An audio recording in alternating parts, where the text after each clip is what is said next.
जय हिंद साथियों, एक बार फिर स्वागत है आप लोगों का कॉम्पिटिटिव जंक्शन में। अब थोड़ा सा क्या इधर से घूम के आना पड़ता है, इसलिए बहुत सारी चीज़ें होती है दोस्तों। फटाफट हम लोग सीधे बात करते हैं किस पे, आर्टिकल 17 और आर्टिकल 18 पे। देखो फंडामेंटल राइट्स की जो हम लोगों की सीरीज चल रही है, कहाँ से 12 से 35 तक हम लोगों को जो फंडामेंटल राइट्स दे रखे हैं, उनमें 12 और 13 अलग बात दे रखी है और 33 से 35 तक कुछ बातें दे रखी है। हम लोगों को फंडामेंटल राइट्स जो मिले हैं वो 14 से लेकर 32 तक मिले हैं, जिसमें हम लोग क्या पढ़ चुके हैं, आर्टिकल 12, 13, 14, 15, 16। अब आज हम लोगों को पढ़ना है क्या, आर्टिकल 17 और आर्टिकल 18।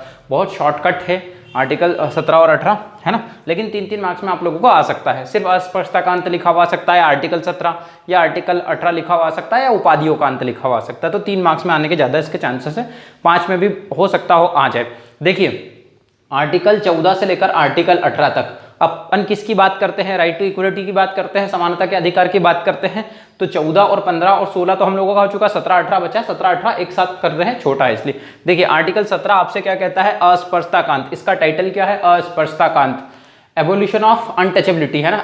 एबॉलिशन भी बोलते हैं कहीं कहीं जगह पर, और कहीं पर एबोल्यूशन भी बोलते हैं। तो अस्पृश्यता का अंत कहता है आर्टिकल 17 आपसे, मतलब अब क्या होगा, छुआछूत की जो समस्या वो खत्म होती है। अस्पृश्यता का मतलब ये है। देखिए छुआछूत की समस्या जो थी पहले सामाजिक दौर से, जो हमारे पुरानी रीति रिवाज के तौर पे चली आ रही थी, उस चीज के लिए हमारे संविधान में ये कहा गया कि अस्पृश्यता का अंत किया जाता है। आपसे क्या अस्पृश्यता खत्म होती है, छुआछूत की समस्या खत्म होती है। कुछ हद तक तो समाप्त हुई है, लेकिन अभी भी कहीं जगह पर बहुत ज्यादा है। तो आर्टिकल 17 में हम लोग एक बात करेंगे, अस्पृश्यता की समाप्ति करती है। ठीक है, इतने भर से हम लोगों का काम नहीं चलता है।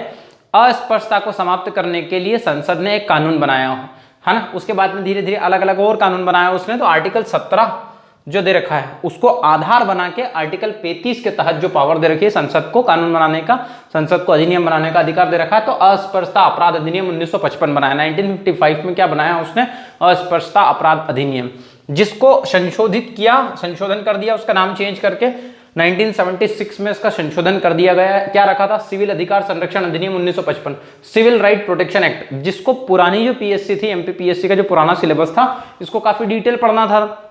पिछले बार जो बच्चे थे उन लोगों को मैंने पढ़ाया और सारे क्वेश्चन जो पढ़ाए थे वही आए, और लगभग सभी लोगों ने सही भी किए। जिन लोगों ने, है ना, हंसी मजाक में ले लिया था उनके गलत हो गए। तो देखो अस्पृश्यता अधिनियम हम लोगों का 1955 में आया। 1976 में इसको अपन लोगों ने क्या किया, अमेंड किया, और इसका नाम क्या रख दिया, सिविल राइट प्रोटेक्शन एक्ट। ये क्यों पढ़ना पड़ रहा हम लोगों को, हम लोगों को तो पहले काफी डिटेल में पढ़ना पड़ता था, लेकिन अब तो इसका क्या सिलेबस से खत्म कर दिया, इसका खात्मा कर दिया, तो अब तो पढ़ने की जरूरत नहीं है। लेकिन केवल इतना भर लिखने देने से कि अस्पृश्यता की समाप्ति होती है आर्टिकल 17 में, ये नहीं समाप्त हुआ पूरी तरीके से। इसलिए हमको ये अधिनियम लाना पड़ा, और इस अधिनियम में सारी क्या है, धाराएं बताई गई है। उन धाराओं में क्या है, सजा के बारे में प्रावधान दिया गया है कि भैया किस काम, क्या काम करने से क्या सजा मिलेगी। ये सारी चीजें पहले काफी डिटेल में पढ़ना पड़ता था, लेकिन अब यहाँ डिटेल नहीं पढ़ना हम लोगों को, क्योंकि सिलेबस से ही हटा दिया, इसलिए अब तो उसको पढ़ने की जरूरत ही नहीं है। बस सिर्फ हमको इतना याद रखना है कि आर्टिकल 17 और 35 को आधार बना के क्या करा है, संसद ने एक कानून पारित किया था, जो अभी भी है ना। अब ये जो है ना, तो क्या है, अस्पृश्यता शब्द ना तो यहां परिभाषित है और ना ही यहां परिभाषित है। एक और बहुत फेमस था SC ST एक्ट, ये भी क्या हुआ, संसद के द्वारा ही बनाया गया था, जिस पर भी काफी विवाद भी हुआ था कुछ समय पहले, है ना। तो ये भी सिलेबस में था, लेकिन अब तो सिलेबस में हटा दिया। तो ये अपरिभाषित है। आर्टिकल 17 जो अपरिभाषित है, इसको डिफाइन नहीं किया गया है। मैसूर उच्च न्यायालय का ऐसा कहना था कि इसका प्रयोग ऐतिहासिक है, मतलब पुरानी परंपराओं के अनुसार कुछ जाति विशेष को लेकर के ये शब्द इस्तेमाल किया जाता था, छुआछूत वाला, और ये अस्पृश्यता, भेदभाव किया जाता था उनके साथ में, इसलिए इसको परिभाषित कर पाना मुश्किल है। ये अपरिभाषित है। इसका क्या है, ऐतिहासिक एक प्रयोग होता आ रहा है, उसी के आधार पर ये सारी बातें इसमें बताई है, लेकिन इसको परिभाषित नहीं किया। इससे ज्यादा आप लोगों को कुछ याद नहीं रखना है, यहाँ से आप लोगों को ज्यादा इस तरीके के आर्टिकल आपको ऐसे में काम आते हैं, ऐसे में लिखने में काम आते हैं। किस तरीके के ऐसे आते हैं, जब हम लोग ऐसे के बारे में डिस्कस करेंगे तो बताएंगे। आर्टिकल 18 की बात करें, आर्टिकल 18 आपसे क्या कहता है, उपाधियों का अंत। उपाधियों का अंत करता मतलब एवोल्यूशन ऑफ टाइटल्स की बात करते हैं। जो पुराने जमाने में उपाधियां मिलती थी किसको, महाराजा, महाराज, धीराज, राज बहादुर, तेज बहादुर, राजा साहब वगैरह, जो भी जितनी भी राय बहादुर, तेज बहादुर, सारी उपाधियां क्या हो गई, समाप्त। ये क्यों समाप्त की गई, अस्पृश्यता का अंत किया हमने, उपाधियों का अंत किया। आर्टिकल 14 से लेकर 18 तक हम लोग बात करें तो उसका टाइटल क्या है, समानता का अधिकार या समता का अधिकार बोलते हैं, राइट टू इक्वलिटी की बात करते हैं। तो ये सब क्या है, अस्पृश्यता इसलिए समाप्त की गई क्योंकि समाज की क्या है, सब बराबर है, कानून की निगाह में सब लोग बराबर है। यहाँ पर हम लोगों ने उपाधियों का अंत किया क्योंकि हम समानता के अधिकार की बात करते हैं संविधान में, इसलिए हम लोगों ने सारी उपाधियां जो दी जाती थी वो खत्म कर दी। लेकिन इसमें 4 बातें लिखी हुई है, आर्टिकल 18 में 4 बातें लिखी हुई है। क्या कि भैया जो राज्य जो है वो सेना और शिक्षा, मतलब विद्या के विद्या के क्षेत्र में क्या है, सम्मान दे सकता है, सम्मान, बाकी कोई उपाधि उसको नहीं देगा। सेना और शिक्षा के क्षेत्र में जो है उपाधियां दी जा सकती है, इसके अलावा कोई उपाधि नहीं दी जा सकती। जिसको वहां पर शब्द इस्तेमाल किया है सम्मान, सम्मान दिया जा सकता है। तो पहली बात तो ये है कि सेना और शिक्षा के क्षेत्र में दिया जा सकता है, ये कोई उपाधि नहीं है, ये क्या है, सम्मान है। इसके अलावा कहीं पर भी उपाधि नहीं मिलेगी।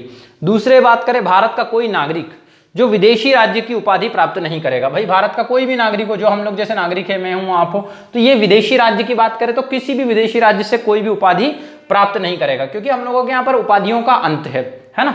फिर हम लोग बात करें कि कोई भी विदेशी जो भारत में रह रहा हो, कोई विदेशी जो भारत में रह रहा हो और ऑफिस ऑफ प्रॉफिट, लाभ का पद धारण करता है, ऑफिस ऑफ प्रॉफिट। अब ये लाभ का पद क्या है, ऑफिस ऑफ प्रॉफिट क्या है, इसको संविधान में कहीं जगह पर डिफाइन नहीं किया हुआ है, लेकिन हम लोग जब राज्यपाल राष्ट्रपति वगैरह पढ़ते हैं तब वहां पर कुछ बातें आती है कि भाई राष्ट्रपति के पद के लिए क्या क्या योग्यताएं होनी चाहिए, तो लाभ का पद धारण नहीं करना चाहिए। तो वहां पर बताया कि लाभ का पद क्या होगा, है ना। तो लाभ का पद वैसे तो कहीं संविधान में लिखा नहीं है कैसा लाभ का पद होगा। लाभ का पद मतलब आप ये मान के चलिए कि जो सरकारी नौकरी है, गवर्नमेंट्स में जो नौकरी करता है, सर्विसेज करते हैं, वो लाभ का पद माने जाते हैं। शॉर्टकट में अपने को समझना है यहाँ पर, क्योंकि अपन उसको राष्ट्रपति में काफी डिटेल समझेंगे। तो कोई भी विदेशी जो यहाँ पर लाभ का पद धारण करता है, वो विदेशी राज्य से कोई उपाधि धारण नहीं करेगा बिना राष्ट्रपति की सहमति के बिना। अगर उसको कोई उपाधि वगैरह मिलती है, क्योंकि वो भाई विदेशी है और वो विदेशी राज्य जिस भी जहां पर है वहां से उसको अगर उपाधि मिलती है, लेकिन वो भारत में रह रहा है किसी लाभ के पद पर, याद रखना लाभ के पद पर रह रहा होगा तो बात कर रहे हैं हम, तो राष्ट्रपति की सहमति के बिना कोई भी उपाधि धारण नहीं करेगा। चौथी बात आपसे क्या कहती है, कोई भी व्यक्ति, यहां पर विदेशी लिखा हुआ, लेकिन भारत में अगर कोई भी व्यक्ति भारत का जो लाभ का पद धारण करता है, प्रॉफिट जो है ना, ऑफिस ऑफ प्रॉफिट लाभ का पद धारण करता है, और विदेशी राज्य से कोई भी भेंट है, कोई भी उपलब्धि है, कोई भी चीज वो राष्ट्रपति की सहमति के बिना स्वीकार नहीं करेगा। हम लोग यहाँ पर विदेशी राज्य की बात कर रहे हैं ना, नहीं तो आप बोलोगे डॉक्टरेट और ये सब तो मिलता है, तो वो प्राइवेट कॉलेजेस वगैरह, यूनिवर्सिटीज वगैरह से जो चीजें मिलती है वो सेना और शिक्षा के बारे में हम लोगों को मिल रहा है ना, शिक्षा के बारे में, सॉरी।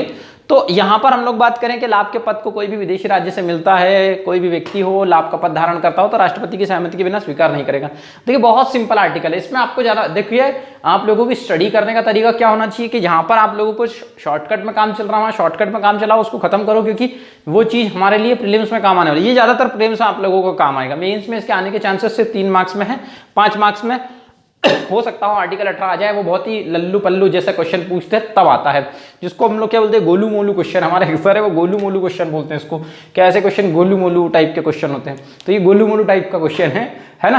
तो अब हम लोग इसमें से थोड़ा सा हट के बात करें कि भाई 1954 में क्या हुआ, भारत सरकार जो हमारी इंडियन गवर्नमेंट है, उन्होंने 4 प्रकार के सम्मान प्रारंभ किए। कब? 1954 में। 1954 में भारत सरकार ने 4 प्रकार के सम्मान प्रारंभ किए, भारत रत्न, पद्म विभूषण, पद्म भूषण और पद्मश्री, है ना। भारत रत्न, पद्म विभूषण, पद्म भूषण और पद्मश्री रीजनिंग में भी काम आता है, आप लोगों को सीक्वेंस से जमाने के लिए आ जाता है ना। तो 1977 में क्या करा, जब मोरारजी देसाई प्रधानमंत्री बने, तो मोरारजी देसाई ने प्रधानमंत्री बनने के बाद में इन सम्मानों को खत्म कर दिया गया। इन सम्मान को भारत रत्न, पद्म विभूषण, इनको बंद कर दिया। बोले ये भी क्या है, उपाधि है। उनका ऐसा कहना था कि भाई इसको खत्म करो, ये खत्म करो। लेकिन 1980 में क्या हुआ, इंदिरा गांधी की सरकार दोबारा लौट के आ गई वापस से। तो दोबारा जब इंदिरा गांधी प्रधानमंत्री बनी तो उन्होंने वापस से सम्मान प्रारंभ कर दिए। कमेंट करके जरूर बताना कि पहला भारत रत्न किसको मिला था, पहले कौन व्यक्ति थे जिनको भारत रत्न मिला है। तो 1980 में चालू कर दिए, तो ये तो मोस्ट इंपॉर्टेंट है, आप इसका स्क्रीनशॉट ले लीजिए, ये यहाँ पर याद रखना है आपको। एक केस गया था 1996 में, क्या हुआ, बालाजी राघवन बनाम भारत संघ के नाम से जाना जाता है। इस बालाजी राघवन बनाम भारत संघ में क्या हुआ, जब सुप्रीम कोर्ट के पास ये बात गई कि भैया ये भी तो उपाधि है एक प्रकार से, तो उन्होंने कहा ये सम्मान है, अलंकरण है, ये कोई उपाधि की श्रेणी में नहीं आते हैं। उन्होंने ये कहा कि भैया ये कोई उपाधि नहीं है, और ये सही बात है कि भाई भारत रत्न, पद्म भूषण, पद्म भूषण और ये सारी चीजें मिल सकती है, ये कोई क्या है, उपाधि नहीं है। लेकिन सुप्रीम कोर्ट ने एक बात कही, यहाँ पर प्रीफिक्स और सफिक्स की बात कही। प्रत्यय या उपसर्ग के रूप में कोई भी व्यक्ति इस चीज को इस्तेमाल नहीं कर सकता, अन्यथा उनको ये सब चीजें त्यागना पड़ेगी। जैसे सचिन तेंदुलकर को भारत रत्न मिला है, तो आप प्रत्यय के रूप में ये नहीं लगा सकते या उपसर्ग के रूप में ये नहीं लगा सकते कि भैया भारत रत्न सचिन तेंदुलकर, इस तरीके से आप नहीं कर सकते, वरना आपको त्याग करना पड़ेगा उस चीज का। सुप्रीम कोर्ट ने फैसला सुनाया था बालाजी राघवन बनाम भारत संघ के मामले में। बहुत सिंपल था, ज्यादा इस पे हमने इधर उधर की फालतू की बातें नहीं की है। फालतू बात तो हालांकि अपन लोग करते नहीं है, वरना लोग कमेंट करेंगे सर क्या आप मतलब बाकी वीडियो में फालतू बात करते हो कि नहीं। क्यों अब इसको लंबा खींचे हम, सिंपल सा फैक्ट है। इसके बाद में आर्टिकल 19 आपका बड़ा है तो हम लोग थोड़ा सा उसको आर्टिकल 19 को अच्छे से समझेंगे, उसको करंट से रिलेट करके समझेंगे। इसमें जो भी चीज़ें थी हम लोगों ने समझने की वो सारी समझ ली दोस्तों। अगर आप लोगों को प्रयास अच्छा लग रहा है तो ज़्यादा से ज़्यादा वीडियो को शेयर करिए और कोशिश करिए कि अपना ग्रुप जल्दी से जल्दी और बढ़े, ताकि मैं आप लोगों के लिए और अच्छा प्रयास कर सकूँ। जय हिंद, मिलते हैं नेक्स्ट वीडियो में, धन्यवाद।